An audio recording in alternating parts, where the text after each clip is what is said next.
On est très peu nombreux, mais je pense qu'il y a beaucoup de qualité. Bien, je m'appelle. Donc le thème, c'est la maintenance 4.0, mise en œuvre pratique, et puis aussi, surtout, ces limites de la maintenance 4.0, parce qu'en fait, elle ne surveille pas tout. Alors, Jean-Paul Soury, donc 20 ans de carrière en maintenance chez Renault, dans 2 usines différentes, Billancourt et Sandouville, avec la particularité à Sandouville où j'avais 750 personnes en maintenance. L'usine faisant 10 000 personnes, donc c'était que 7,5% des effectifs. Mais quand même, ça fait quand même pas mal. Ensuite, j'ai fait de la prestation de services en maintenance chez Polymont, une société qui a beaucoup travaillé dans le domaine de l'automobile. Dans l'ingénierie, j'ai travaillé dans la sûreté de fonctionnement, fiabilisation des équipements de production et des équipements pour l'armée. J'ai intégré Corde Consultant, qui était un cabinet de l'époque qui était sur le marché un des meilleurs. Et je suis revenu dans l'automobile chez Honeywell, donc c'est Garrett, turbocompresseur. Donc le site principal est à Épinal, le site européen est à Épinal. Et je m'occupais des 4 usines européennes, donc la France, l'Italie, l'Angleterre, l'Irlande, et accessoirement Los Angeles, qui faisait les turbos de camions. Et pendant cette période, j'ai été formé à la méthode Six Sigma, je ne sais pas si certains connaissent, sur la variabilité des processus, alors qu'en maintenance, on travaille plutôt sur les déviations. Donc en 97, j'ai créé ma propre société, diagnostic des organisations de maintenance, diagnostic, analyse et fiabilisation avec la méthode Maxer, donc je parlerai à la fin. Je m'intéresse depuis 3-4 ans à la maintenance 4.0, et voire plus, puisque maintenant on parle un petit peu de maintenance 5.0, mais ça c'est un petit peu trop tôt pour déployer. C'est-à-dire qu'on va travailler sur l'analyse de la non-qualité de ce que produit une ligne de production et revenir sur les paramètres des objets qui concernent la ligne. Variabilité des processus, donc je suis Master Black Belt Lean Six Sigma, et puis gouvernance des contrats, puisque en tant que prestataire de service, j'ai eu à beaucoup travailler en tant que responsable maintenance, à faire des cahiers des charges, et en tant que responsable de prestation de service, à faire des contrats. Et puis j'étais aussi président de la FIM Normandie pendant 10 ans, de 89 à 90. Mes clients, bon, c'est des petits clients, bien sûr, l'automobile, tout ce qui est agroalimentaire, les prestataires de services, parce qu'en fait, quand on achète une prestation de service, logiquement, le prestataire doit résoudre vos problèmes. Mais s'il n'est pas formé aux méthodes de résolution de problèmes, ça fait un peu désordre. Tout ce qui est un peu aéronautique, Safran, Homet Aerospace, boîte américaine qui fournit des composants pour les réacteurs, Astrium, la Total, les raffineries. J'ai fait l'ensemble des plans de maintenance des raffineries de Total en France. Pas mal d'interventions en Nouvelle-Calédonie dans les mines de nickel, et aussi avec Enercal, qui est le producteur de l'électricité de la Nouvelle-Calédonie. Par exemple, chez Eramet, donc, qui est la SLN à Nouméa, il y a installé depuis 1 an 400 capteurs qui surveillent l'ensemble de la production de fabrication du nickel en maintenance 4.0. Ils ont éliminé quasiment toutes les causes de panne et un grand nombre de causes à fréquence élevée. La pharma. Et voilà. Bon, j'en ai oublié un, mais j'ai pas le droit de le dire parce que c'est Rolex. Donc il n'est pas sur les planches.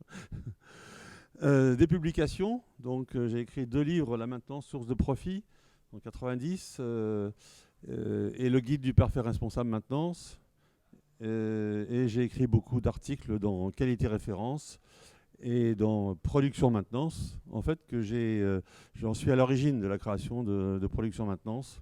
C'était l'éditeur de Qualité référence. Je lui ai dit qu'il manquait une revue de haut de gamme en maintenance, et donc Production maintenance a été créée à cette époque-là. Donc, les différents scénarios pour passer à la maintenance 4.0. La maintenance prévisionnelle d'aujourd'hui, telle qu'on la connaît dans les entreprises, on prend une machine et puis on va acheter sur le marché un certain nombre d'outils, des instruments du type ampèremètre, mesure des épaisseurs avec les ultrasons. On a des capteurs de pression, de température, la thermographie infrarouge, l'alignement laser, l'analyse des huiles, etc. Ça, tout le monde a un petit peu le SICOP dans ses magasins de ce genre d'outils. C'est un premier pas dans la maintenance prévisionnelle, mais il y a beaucoup de problèmes avec tout ça. C'est que ce sont des mesures individuelles, des relevés ponctuels programmés non continus. Donc en fait, on sait ce qui se passe à un moment donné, mais entre les deux, on ne sait pas ce qui s'est passé. Les interprétations de toutes ces mesures ne sont pas corrélées entre elles. Chacun voit son analyse dans son cœur de métier. Pas de modèle, mais des limites hautes-basses. Si j'ai dépassé ça ou j'ai ça au-dessus ou en dessous, je lance quelque chose. Technologie vite obsolète. Tous les ans, quand on visite les salons, on a des nouveaux appareils. Et puis, pas de collecte de données existantes ni traitement. Donc voilà l'état de la maintenance prévisionnelle d'aujourd'hui. Et la maintenance 4.0, on reprend la même machine, cette fois-ci, et on va lui mettre des capteurs partout, qui vont faire le même boulot, mais le problème, c'est qu'ils vont le faire en temps réel et avec des corrélations multiples. Et le nombre de capteurs disponibles est largement supérieur à tous les outils qu'on vient de voir précédemment. Il y a un concentrateur qui donc envoie toutes ces données dans un big data où on va faire ce qu'on appelle de l'analyse par l'intelligence artificielle. J'y reviendrai parce que je vous dirai pourquoi ça n'existe pas, l'intelligence artificielle. On va faire de l'analyse en continu et en fonction de ce qu'on va analyser, ce que j'appelle des analyses prédictives, on va en tirer de la maintenance proactive. C'est-à-dire on va aller plus loin que la maintenance prévisionnelle, c'est-à-dire qu'on va s'organiser pour faire des actions correctives qui seront liées aux événements qu'on a enregistrés. Donc, analyse prédictive des données et maintenance proactive pour le terrain. Bon, il y a quelques petits exemples qu'on trouve sur le marché qui sont des logiciels d'interprétation de panne déjà intégrés lors de la conception. Mais en fait, ça coûte assez cher. Et c'est basé sur des réseaux bayésiens. Mais ça marche quand même pas mal. Et donc, l'idéal pour optimiser tout ça, c'est qu'on puisse coupler les résultats de l'analyse prédictive avec l'intelligence artificielle avec de l'intelligence naturelle. Tout simplement parce que la maintenance 4.0, elle ne peut pas tout surveiller, en particulier toutes les causes premières. Toutes les causes premières étant des causes d'origine humaine, conception, fabrication, exploitation, maintenance. Les capteurs, ils ne savent pas aller dans votre tête. Ils savent aller sur la machine, mais pas ailleurs. Pourquoi la maintenance 4.0 ? De toute façon, toute intervention sur un équipement présente un risque. Je disais toujours à mes ingénieurs et mes techniciens, moins on touche aux machines et mieux on se porte. Chaque intervention sur une machine en préventif, voire même en correctif, c'est un risque. Donc il ne faut pas y aller. Il faut surveiller avant tout. Donc il faut réduire les interventions correctives et préventives. Alors comment on fait ? Pour réduire les interventions de correctifs, on fiabilise les équipements pour réduire la fréquence d'apparition des défaillances. Ça, c'est l'objectif logique d'une maintenance bien organisée, c'est de fiabiliser. Deuxièmement, c'est réduire la gravité des arrêts en intégrant des aides au diagnostic dès la conception. J'ai parlé d'une solution et formant les techniciens et les opérateurs au dépannage rationnel. Dépannage rationnel, c'est tous les techniciens ont le même mode de raisonnement et donc on réduit le temps, quel que soit le technicien qui intervient. Ensuite, on réduit le préventif en instrumentant les équipements pour surveiller les modes de défaillance. Et puis, donc, à condition de savoir bien les identifier, bien sûr. Et le préventif programmé devient alors proactif. puisque c'est la machine qui va donner une instruction et on va voir comment elle peut être prise en compte et surtout la qualité de la prédiction. Pourquoi maintenant? Tout simplement, c'est que les clients demandent toujours plus et plus vite. On n'a qu'à voir l'exemple du lean manufacturing. Quand un client demande quelque chose, il faut le livrer le plus rapidement possible, donc éliminer tous les temps à non-valeur ajoutée avec le lean. Et puis pour la maintenance, c'est éliminer tous les temps à non-valeur ajoutée en diagnostic, de telle manière à se concentrer sur le principal. Les évolutions technologiques suivent plus que la loi de Moore grâce aux nanotechnologies. Les premiers capteurs que j'ai vus, moi, il y a 3-4 ans, pour faire de la maintenance 4.0, c'était des gros boîtiers. Maintenant, ça tient sur un ongle avec les nanotechnologies et avec même de l'intelligence artificielle qui est intégrée dans ces capteurs. Donc, à la limite, on les voit presque plus, quoi. S'ils sont intégrés dès la conception, on les voit plus. Les IoT deviennent intelligents, communicants et bidirectionnels. Maintenant, le capteur ne se contente pas d'envoyer de l'information, mais aussi il peut en recevoir, modifier son programme intérieur pour pouvoir être le plus efficace possible. C'est ce qu'on appelle l'apprentissage. Les capteurs intègrent progressivement, les concepteurs intègrent progressivement des capteurs dans leur bien d'équipement au stade de la conception. On trouve sur le marché des capteurs sur les pompes, sur les moteurs, etc. Mais en fait, on revient dans la même idée qu'au lieu d'avoir un système où on va le sortir d'un système de mesure et venir mesurer quelque chose, il est déjà sur la machine. Le problème, c'est qu'il n'est pas connecté aux autres. Donc le problème de la cohérence et de la coordination des données n'est pas résolu. Mais c'est encore très spécialisé. Les méthodes hypothético-déductives s'informatisent, l'analyse fonctionnelle, les AMDEC, on en reparlera, le diagnostic, l'analyse, le retour d'expérience. Donc en fait, la maintenance 4.0, elle profite de la digitalisation de l'entreprise, avec tous les logiciels qu'on va trouver. Et des solutions informatiques d'analyse se développent, réseaux de neurones, Bayésien, etc. Processus de mise en œuvre d'un projet de maintenance 4.0, là, c'est un processus pratique. Moi, je suis responsable maintenance, par exemple, et je décide de mettre en place une maintenance 4.0 sur mes éléments critiques, mes objets critiques. Donc, j'ai déjà à définir un projet, état technique de l'équipement. Je ne vais peut-être pas mettre des capteurs sur des machines qui ont 20 ou 25 ans, et dont on sait parfaitement bien avec l'expérience qu'on a tout vécu. Conditions d'utilisation, donc la criticité, historique des défaillances et le plan de maintenance actuel. Voilà. Le problème, c'est que l'historique des défaillances dans les GMAO, c'est quasiment inexploitable parce qu'en fait, on ne travaille pas beaucoup sur la chaîne causale d'apparition de la défaillance. Donc en fait, on a un grand historique, mais qui ne va pas nous servir à grand-chose. Le plus grand historique qui serait utilisable, c'est celui qui est dans la tête des gens qui sont intervenus sur les pannes. Définition des modèles de données. Déjà, je vais me poser la question, qu'est-ce qui existe comme data existante, exploitable? Et quand on gratte un peu, on en trouve plein. Dans les automates, on trouve plein de choses qui ont été enregistrées, mais que personne ne sait ce qu'il y a dedans. Le choix des capteurs extrusifs, c'est-à-dire qu'on va rajouter des capteurs sur les installations alors qu'il n'y en avait pas. Plan d'instrumentation et modalités de communication avec les capteurs. Donc là, des modalités de communication informatique, c'est pas ce qui manque. Il y en a maintenant qui sont un peu plus normalisées, donc il faut aller vers cette normalisation.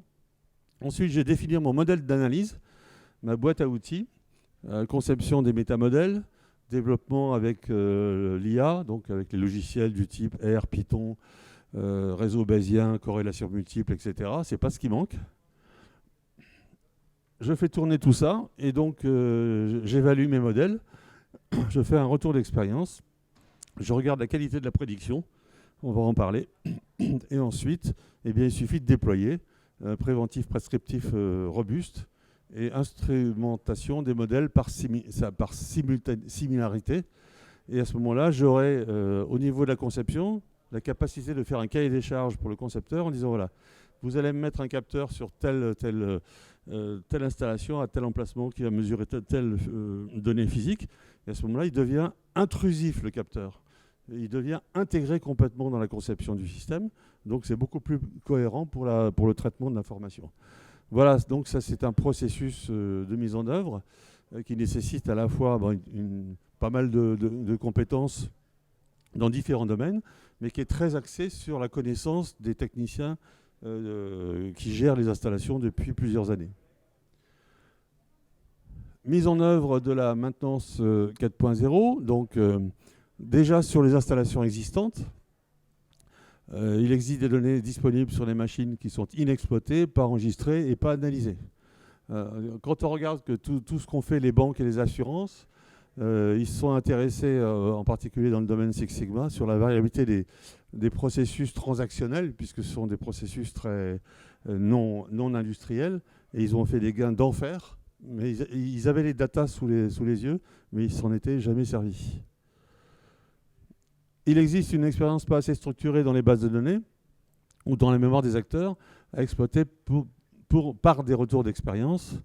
Il y a très très peu d'entreprises qui ont des logiciels de retour d'expérience qui comptabilisent tout ce qui s'est passé, pourquoi ça s'est passé, qu'est-ce qu'il faut faire pour que ça ne se reproduise pas, etc. Ne pas oublier qu'il y a sûrement des défaillances qui ne sont pas encore apparues. L'AMDEC moyen maintenant est peu fiable et en partie inutile en état. Il faut trouver de nouvelles solutions. Puisque l'analyse de mode de défaillance permet d'identifier ce qui risque d'arriver avec une cotation de fréquence, gravité, détection. Mais maintenant, ça ne sert plus à rien, puisque ce sont les capteurs de la machine qui vont donner l'information. Donc l'AMDEC, la MDE, il va en rester quelque chose, mais pas grand-chose. Donc il faut trouver d'autres solutions. Concevoir ensuite un plan d'instrumentation extrusif, c'est-à-dire mettre des capteurs sur les installations existantes. Et sur les installations nouvelles, eh bien, on va faire la même chose que précédemment, mais avec des capteurs intrusifs au cadre de la conception. Et ça coûte pas cher du tout. Ça coûte beaucoup moins cher de mettre des capteurs intrusifs au stade de la conception que d'en mettre après. Parce que les capteurs doivent dialoguer. Soit il y a des câbles, soit il y a du Wi-Fi, soit il y a de la radiofréquence, etc. Et donc ça pose des problèmes souvent de coordination dans une vieille usine qui a déjà j'ai eu plusieurs exemples où des systèmes de radiofréquence qui avaient été installés après étaient non compatibles avec ceux qui existaient déjà dans l'usine. Les supports informatiques utilisables. Donc, je suis passé de l'AMDEC à MICMAC, c'est une méthode d'identification des capteurs. DIACDEF, base d'identification des modes de défaillance par organe. Et les logiciels de traitement statistique des données, en grand nombre, comme SP Modeler peut le faire. Donc, c'est des logiciels qui viennent du milieu Six Sigma, comme Minitab. Donc, en fait, là, on rentre dans le stade de l'analyse, de la mesure et de l'interprétation des données.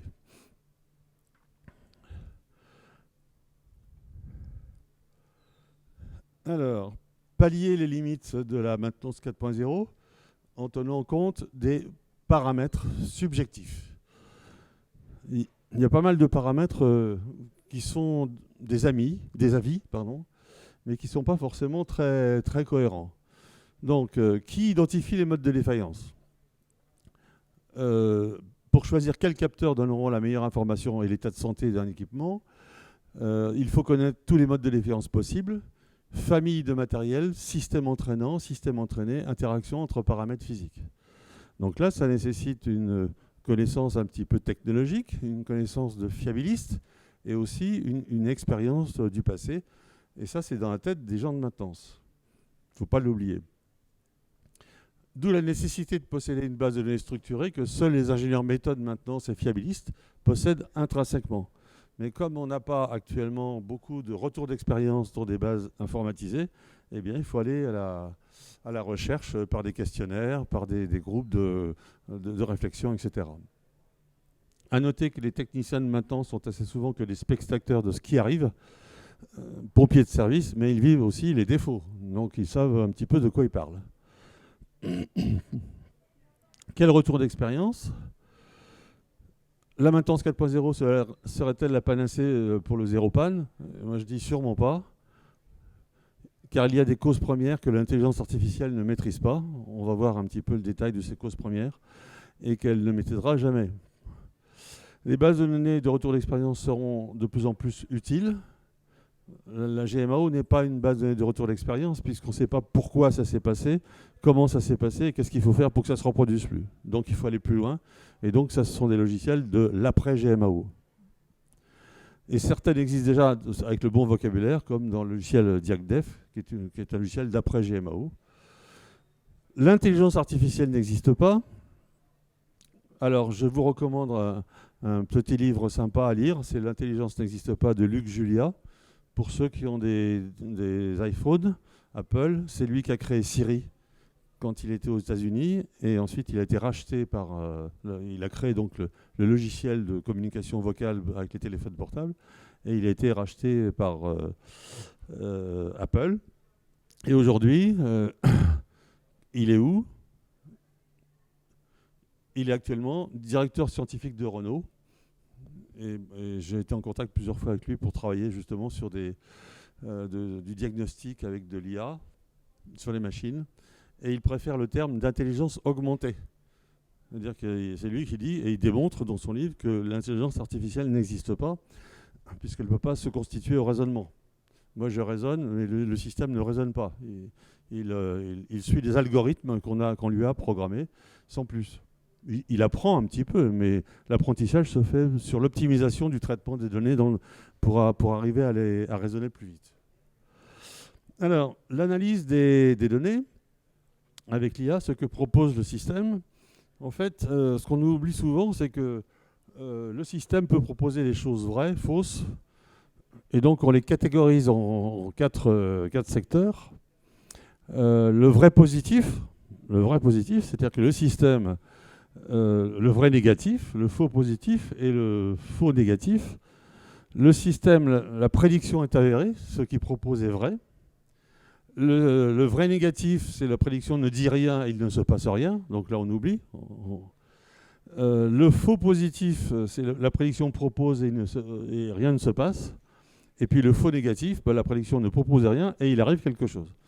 Donc en fait, pour pouvoir étalonner ou évaluer des systèmes de maintenance 4.0, il faut connaître les résultats que propose le constructeur. Enfin, c'est lui qui fait la mise en place des capteurs et l'analyse des datas. Et donc on trace des courbes. Normalement, il doit proposer, voilà, le bleu, c'est ce que j'ai, qui est le réel, et le rouge, c'est la prédiction.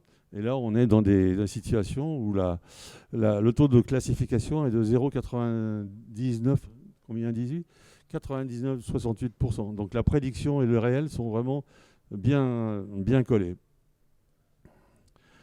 Conjuguer l'intelligence artificielle et l'intelligence naturelle. Voilà, ça c'est le chef maintenance. Il a mis en place un système d'analyse d'intelligence artificielle 4.0. Et puis le système lui recommande de faire des actions. Voilà mes recommandations du plan de proactif. Voilà. Et le chef, il dit, attention, c'est moi qui décide. Hein. Je ne suis pas obligé de suivre bêtement ce que vous me demandez. Et donc je me rappelle de Gaspard Koenig qui disait, il faut opposer à l'IA les vertus du jugement individuel, toujours indispensable à l'émergence d'une personnalité singulière. J'ai rencontré des dizaines de chefs maintenance, ils ont tous leur personnalité singulière. Et donc, ils ne sont pas forcément toujours d'accord entre eux. Et donc, on pourrait penser que le système va faire un plan de proactif qui est idéal, mais à ce moment-là, on n'a plus besoin du chef, quoi. Ça ne sert à rien. Il n'y a plus qu'à appliquer et lancer des demandes d'intervention pour le faire. Non, il faut aussi essayer de réfléchir en se posant la question, même si j'ai des vrais positifs, je dois essayer par moi-même aller voir si c'est tout à fait crédible ou pas. Les principes fondamentaux de la fiabilité, simple, c'est on ne fiabilise qu'en éliminant les causes premières. Bon, déjà, dans les GMAO, on ne parle pas de cause première, on parle que de cause de panne. Donc, il y a déjà un gap important à faire. Les capteurs ne surveillent que les causes de panne physiques potentielles, puisque, comme dit, c'est un capteur, donc il va chercher un phénomène physique à surveiller. Les causes premières sont pratiquement toutes d'origine humaine, sauf les conditions d'environnement et la mort subite des composants électroniques qu'on ne peut pas maîtriser. Et donc, dans les causes premières, c'est conception, réalisation et montage, exploitation, maintenance. Donc, on peut classifier toutes ces causes premières. Et donc, on oublie Ishikawa qui ne sert à rien, de toute façon, surtout en diagnostic. Et donc, au lieu d'avoir des graphiques sur les causes de panne, on a des graphiques sur les causes premières. Donc, on va classifier l'ensemble des quatre familles. On va les classifier, on peut aller plus loin en précision, de telle manière à pouvoir lancer des actions sur les causes premières et fiabiliser les équipements. L'importance de la méthode de résolution de problèmes. L'analyse prédictive permet de réduire le nombre de pannes par des actions de maintenance proactives. Elle n'identifie ni les antécédents, ni les causes premières, ni les configurations sans défaut. Donc tout ça, on va les retrouver dans une méthode qui est le rôle par la description d'une chaîne causale qu'on appelle le défaillogramme et de concevoir un retour d'expérience informatisé. Je parle informatisé. Un retour d'expérience papier, dans les classeurs, ça ne sert à rien, personne n'ira les voir, il n'y aura pas d'analyse corrélative, etc. Et donc, on va se retrouver avec, lorsqu'on a eu un incident comme ça, avec un défaillogramme, c'est une chaîne causale, où on part de la droite, qui est le défaut, l'objet défaut, et on va remonter jusqu'à la partie cause de panne, cause première, antécédents, disparités, et là on aura l'explication de ce qui s'est passé. Et là on va pouvoir travailler sur la fiabilisation des équipements. Sans ça, on tourne en rond. Quelques petits exemples, les antécédents récents expliquent quasiment tout. J'ai découpé dans une revue, là, il y a eu un incident dans un centre OVH de stockage de données. Et en fait, la cause première, c'était un technicien de maintenance qui est intervenu sur un onduleur et qui a fait une fausse manœuvre, on ne sait pas laquelle, et qui a foutu le feu à l'ensemble du bâtiment. Voilà. Et le téléphérique en Suisse, aussi, l'antécédent. Qu'est-ce que c'était l'antécédent de la cause de l'accident? C'est quand quelqu'un a bloqué le système de freinage parce qu'il y avait un autre défaut qui était apparu et il ne voulait pas arrêter le téléphérique. Et voilà ce que ça a abouti. Les antécédents, c'est le nerf de la guerre. Donc il faut aller les chercher en permanence. Donc Maxer, rapidement, origine années 70. C'est donc Michelin qui ne trouvait pas, avec les outils qui venaient du Japon aux États-Unis, de quoi résoudre les problèmes de maintenance. Et donc, ils ont acheté la méthode Maxer. Ils l'ont débaptisée, ils l'appellent BibSolve Plus parce que Bibendum, machin truc, etc. Mais en fait, ça fait depuis les années 70 et encore aujourd'hui, elle fonctionne très très bien dans le monde entier. Traduite en 14 langues, 14 pays, etc. Seules étaient proposées donc les méthodes japonaises, intégrées dans l'automobile dès le début, et maintenant dans tous les secteurs industriels. Là, vous avez vu la planche de mes clients. Elle est basée sur le raisonnement de chacun, qui est par nature différent. L'approche systémique, c'est la seule méthode qui combine le diagnostic, l'analyse et la fiabilisation. Toutes les autres méthodes qu'on trouve sur le marché ne sont pas des méthodes de diagnostic, mais des méthodes d'analyse et de fiabilisation. Anti-brainstorming, on s'intéresse aux causes probables. On ne va pas se mettre dans une salle avec des post-it pour dire tiens, c'est peut-être ça. Non, non, non. On va chercher vraiment les causes probables qui expliquent le défaut. Ishikawa inadapté, même dangereux. Utilise des antécédents, les disparités et les configurations sans défaut. Permet de résoudre des problèmes qu'on n'a jamais rencontrés et dont l'expérience ne sert à rien. Exemple, la robotique. Et comme disait Confucius, l'expérience est comme une lanterne qu'on porte dans le dos, mais qui n'éclaire que le chemin parcouru. Et si on se retourne, il n'y a plus rien. Donc voilà. Je prends cette photo, elle a à peu près 37 ans, à peu près. À l'époque de la robotique. Eh bien, quand on a reçu les premiers robots chez Renault, qui étaient conçus par Renault, par ACMA, qu'on a vendu ensuite à ABB, Personne n'avait l'expérience de la maintenance des robots. Ni le concepteur, puisqu'il ne les utilise jamais, ni l'usine. Donc il a fallu réfléchir et trouver des méthodes de résolution de problèmes. Et donc c'est là où cette méthode a été assez bien, très utile. Efficacité, on ne fiabilise qu'en éliminant les causes premières, ça c'est un leitmotiv. Et rentable en réduisant les fréquences des pannes et leur gravité. Donc c'est la seule méthode. Elle est à peu près identique à Six Sigma dans son efficacité.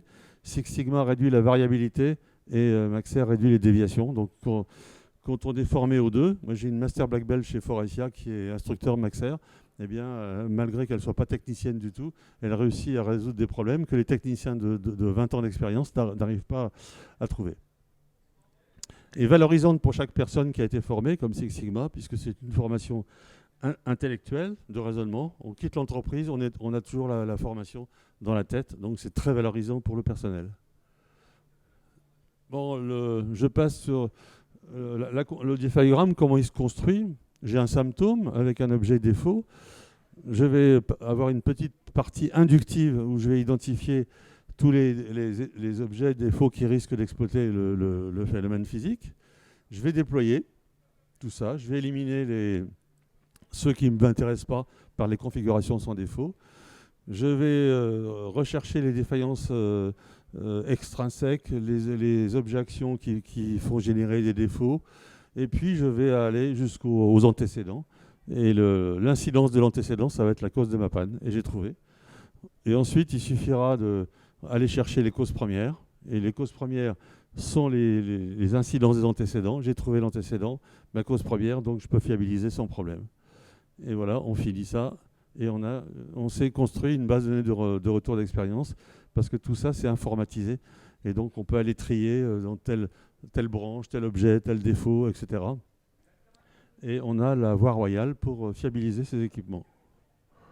Alors, incidence sur les organisations et le management. Définition du préventif.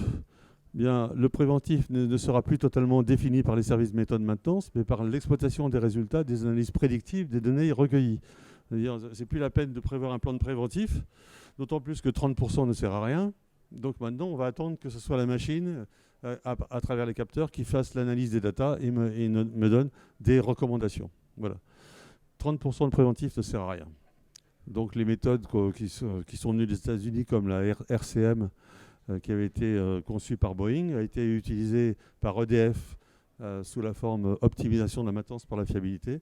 Et puis pour les PME, PMI, c'est devenu la MBF. Mais en fait, c'est la même chose.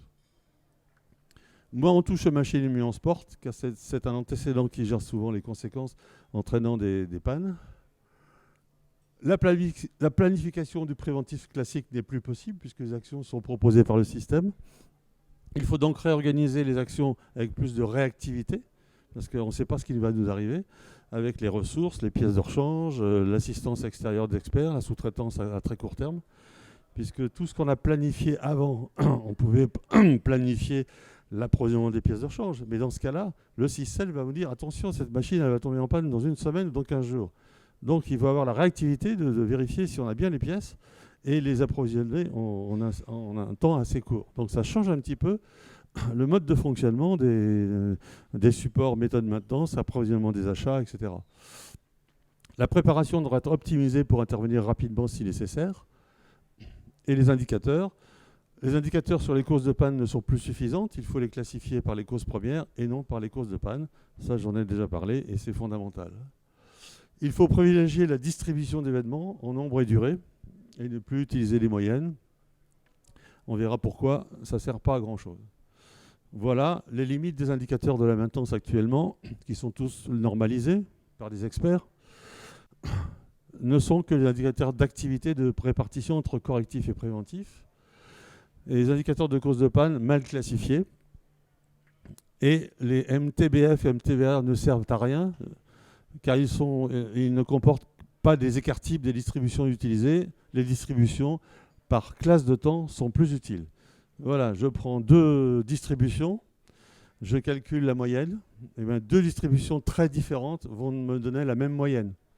Comment je peux tirer des enseignements pour faire des actions de fiabilité sur ce genre de choses? Donc ça, c'est normalisé, mais c'est aussi incohérent. Les nouveaux indicateurs, donc maintenant il faut travailler sur les causes premières. Il faut les stratifier sur les modes de défaillance par typologie d'objets, par organe, par famille. Avant et après les actions de fiabilisation sont pour mesurer les résultats. Parce que si on n'a pas d'indicateur avant la fiabilisation, comment pourrons-nous identifier que la fiabilisation a été utile?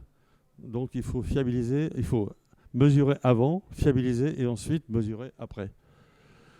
Et on retrouve donc le type de classification qu'il faut faire pour faire des distributions par cause première. Sur les formations, quelle incidence va avoir la maintenance 4.0?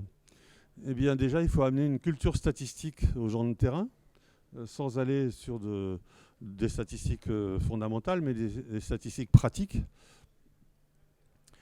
Il n'existe pas dans les formations maintenance des concepts sur les statistiques descriptives. Ça n'existe pas, ça. Donc il faut les amener.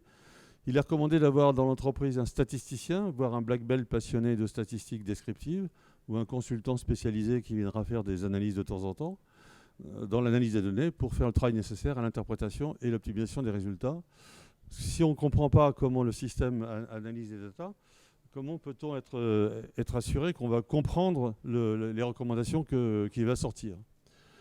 Les protocoles de communication, comme les objets sont communicants, il faut des compétences adaptées dans les usines pour maîtriser, afin de ne pas totalement être tributaire des concepteurs et connaître les protocoles de communication. Donc l'OPCUA, c'est un récent qui vient d'arriver et qui a été retenu par l'ensemble de l'automobile, je crois. Les solutions informatiques disponibles, pour tenter les problèmes ponctuels et rechercher les prédicteurs de symptômes. Donc c'est les valeurs qui vont accompagner les symptômes. Il existe des solutions informatiques comme CART, Mars, Trinet, Random Forest, Minitab, SP Modellaire, ainsi que des offres spécifiques des startups. Il y a quelques startups en France qui sont de très très haut niveau et qui ont développé des modèles informatiques. En fait, c'est une bibliothèque de logiciels qui testent sur les capteurs et ils testent la comparaison des résultats en vrai, faux, vrai, etc., comme je l'ai vu tout à l'heure. Et on ne retient que le modèle qui est le plus proche du comportement de l'équipement. Incidence sur la maintenance des capteurs. À partir du moment où on a un capteur sur une machine, il faut penser à sa maintenance. Si on est maintenancier, si on est concepteur de capteurs, on n'a pas forcément tendance à penser à la maintenance des capteurs. Ils vous disent oui, mais ils vont marcher pendant 30 ans, mon œil, oui. Technologie des capteurs. Donc, par conception, les capteurs sont les technologies sophistiquées, novatrices, et donc leurs modes de défaillance sont peu ou mal connus. On n'a pas beaucoup d'expérience sur le passé, en particulier sur les matériaux, la connectique miniaturisée, les câblages utilisés, etc. Donc de plus, ils sont peu réparables et souvent jetables. Le capteur, quand il est mort, c'est pas la peine d'aller chercher à l'intérieur. C'est de la haute technologie, des nanotechnologies, donc ça marche pas, quoi. Donc à part la fiabilité intrinsèque, il reste à prendre en compte les conditions d'environnement qui peuvent les dégrader. Les conditions d'environnement, c'est le milieu. Il peut être corrosif, donc pour les connecteurs, pour le câblage. La fixation, la poussière, l'humidité. Les dangers d'explosion, les interférences radio, télécommande, radiocommande, téléphone, etc. Action préventive systématique, donc vérifier l'environnement des capteurs, encrassement, positionnement, fixation des câbles si nécessaire, nettoyage. Et réétalonnage périodique, changement des batteries, des piles s'ils en ont d'intégrés.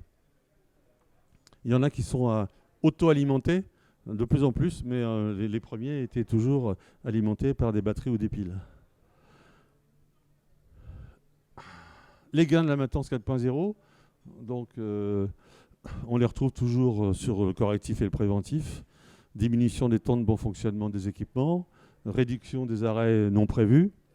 Logiquement, avec la maintenance 4.0, on ne doit plus avoir de panne répétitive. Parce que si on a travaillé sur l'élimination de la cause première, le symptôme ne reviendra plus. Meilleure anticipation des programmations des remises en état. Réduction des visites calendaires pour faire des relevés de solutions avec les systèmes de le CND, particulièrement dans les installations à risque pour les personnes intervenantes. Sur la connaissance, une vue en temps réel du comportement des actifs, alors qu'avec les outils précédents, c'était uniquement de manière ponctuelle. On voyait les résultats tous les 6 mois ou tous les ans. Processus d'apprentissage très automatisé. Connaissance plus précise des besoins en pièces de rechange. Dimensionnement des ressources mieux identifiées pour les interventions pratiques de la maintenance proactive. Et sur les coûts, réduction des coûts directs, amélioration du TRS et des temps de bon fonctionnement. Je ne parle pas des moyennes de temps de bon fonctionnement, je parle des temps de bon fonctionnement. Donc réduction des coûts indirects, réduction des primes d'assurance, ça c'est une nouveauté.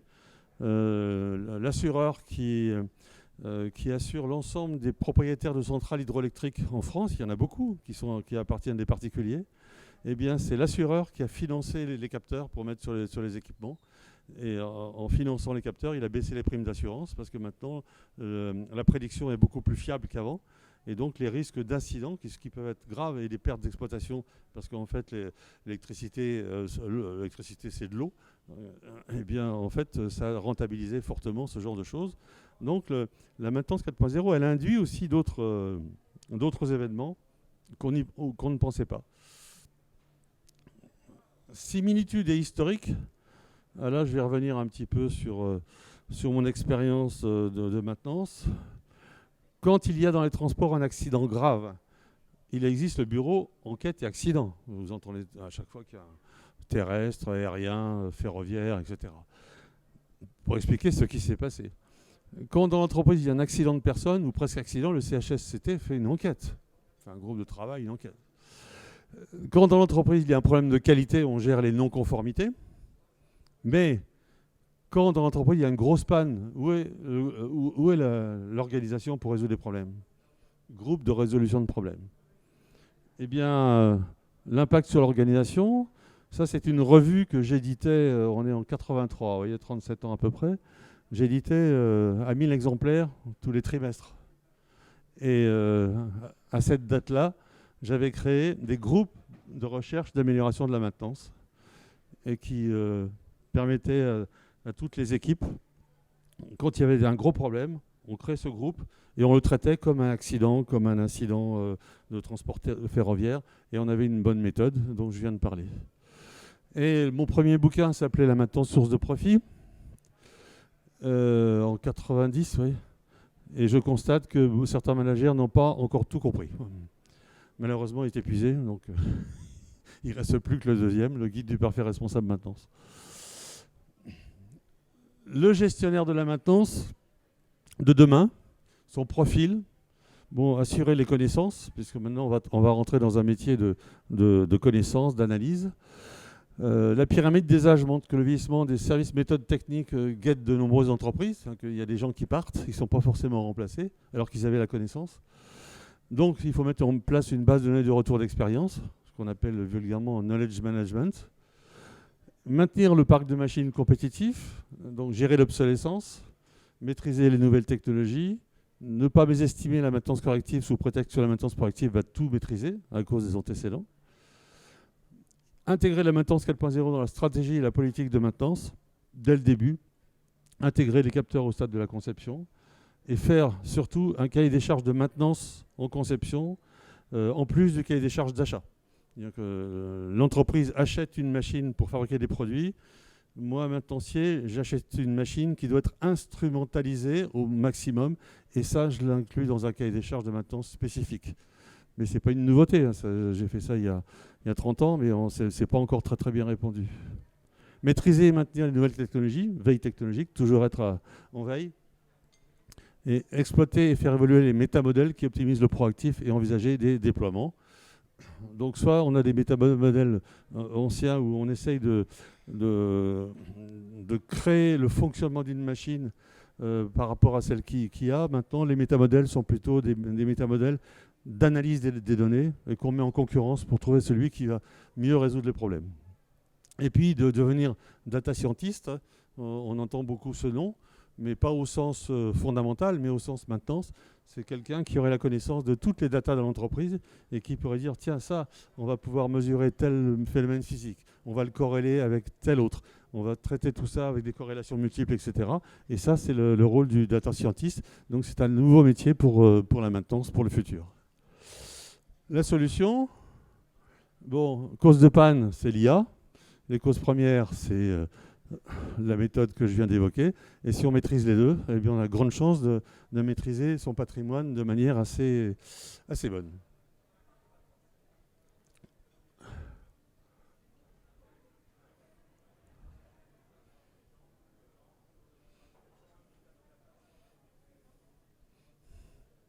Si vous voulez quelque chose que vous n'avez jamais eu, bah, il faut faire quelque chose que vous n'avez jamais fait. J'en conclurai cette présentation et je vous remercie pour votre attention et je suis disponible pour les questions. Merci beaucoup Jean-Paul pour cette très riche intervention et très riche présentation également. Alors je rappelle que toutes les conférences sont filmées, comme vous avez pu voir, et donc l'intégralité de la conférence évidemment est retransmise ensuite sur la chaîne YouTube que vous devez connaître. Et donc vous tapez... alors c'est aussi sur le site CPEM Permanent, donc c'est le site web du salon. Et donc vous avez pareil, hein, les conférences, les liens des conférences avec les interventions qui sont associées, montées par notre technicien spécialisé. Est-ce que vous avez des questions sur cette méthode ?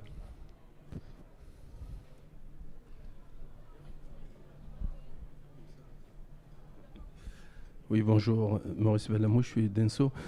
Je me pose une question sur le logiciel. On a de plus en plus de logiciels dans nos systèmes.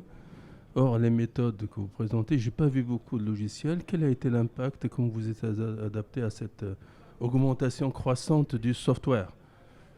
Je n'ai pas bien compris là. Dans les systèmes oui. industriels, il y a de plus en plus de logiciels. Il n'y a pas que le matériel. Oui. Et vous savez qu'il y a des spécificités. Pour trouver une panne au début, on ne sait pas exactement si c'est le logiciel ou c'est le matériel. Comment vous êtes adapté à cette évolution inévitable? Quand vous dites qu'il y a de plus en plus de logiciels, en maintenance, non. En maintenance, on parle toujours de GMAO, mais ce sont les mêmes GMAO d'il y a 30 ans. La seule chose qu'ils présentent, c'est la convivialité, une meilleure accessibilité, mais dans les fonctionnalités, on ne trouve rien. Il n'y a pas de nouveau logiciel. Il n'y a aucune GMAO qui fait du retour d'expérience sur les causes premières. Il n'y a aucune GMAO qui vous propose de faire de la cartographie des processus pour essayer de comprendre comment la panne s'est passée. Mais il y a plus de logiciels dans le domaine hors maintenance dans l'entreprise, mais ça qui n'impacte pas le métier de la maintenance en fait. D'accord, mais dans la maintenance, c'est la maintenance du système. Et dans le système, jusqu'ici, quand c'est des capteurs, quand c'est des câbles, c'était plus ou moins maîtrisé. Maintenant, c'est du soft.